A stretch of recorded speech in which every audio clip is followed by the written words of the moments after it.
Mis on see, mis teeb Estonian Folk Orchestra eriliseks?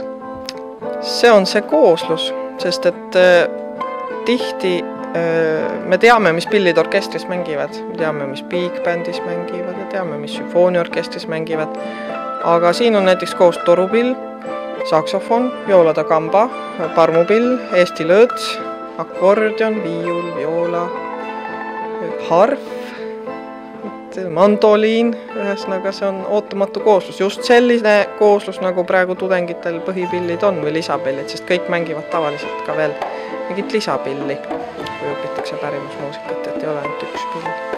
Ühesõnaga, see, mis nüüd oli, see on. Kas see on ühekordne projekt või on plaanis Estonian Folk Orchestra jätta alaliselt tegutsemaks? See oleks väga tore, kui see hakkaks olema alaliselt tegutsev. Ja miks mitte, kui igal kultuurilembesel linnal peaks olema sümfooniaorkester, siis mis takistaks, et oleks selline orkester.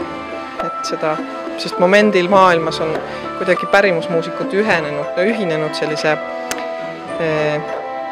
ma ütleks ise nagu oma vaatan just kurjuse vastu muusikaga, et kõik läheks paremaks ja kogu aeg on mängitud koos. Pärimusmuusikas üks olulisemaid moment ongi, et me mängime koos.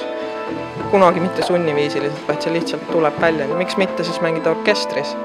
Et ma tõesti loodan, et see asi ei jää viimaseks.